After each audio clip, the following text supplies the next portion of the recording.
Hello, my name is Sunny, and I welcome you to My City Savannah Tour. This tour is your passport to Savannah history and the voice through which the city tells her story. We begin the tour here, atop Yamacraw Bluff, overlooking the Savannah River, at the exact spot where the very first colonists arrived. And that story of Savannah begins right down there. It was just behind this stand of mulberry trees almost 300 years ago that the original colonists arrived from Gravesend, London, at the foot of Yamacraw Bluff. They had crossed the Atlantic bound for Charleston, and after a brief respite, made their way down the coast, then 14 miles up the mighty Savannah River. Eventually, the bluff gives way to ballast stone streets and numerous sets of stairways which lead up to the warehouses that begin springing to life along the waterfront.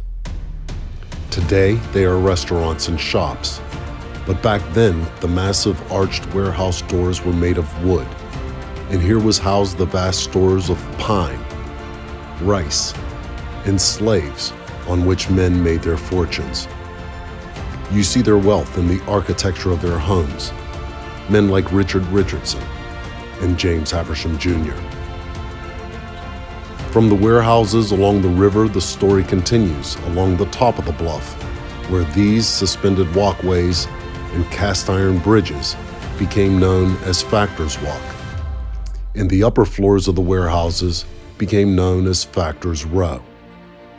These factors were the brokers of Savannah's commodities, the driving force behind the developing coastal empire. As we continue east along Factors Walk, overlooking the Savannah Harbor, the story leads us to Emmett Park, the location of Savannah's battery during the Revolutionary War.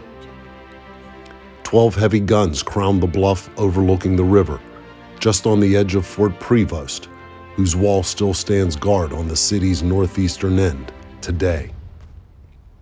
Above the top of this wall, the story of Savannah leads us through the remains of Trustees Garden, an experimental garden modeled after the world-famous Chelsea Physic Garden in London.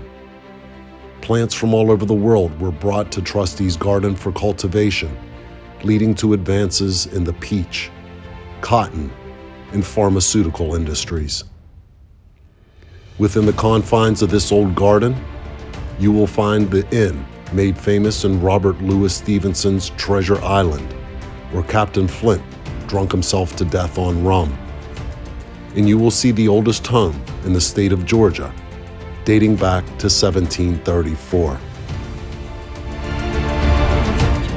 I will show you all of this in just the first 20 minutes of the tour. If it's the whole story of Savannah that you're looking for, then book your tour now and come along with me.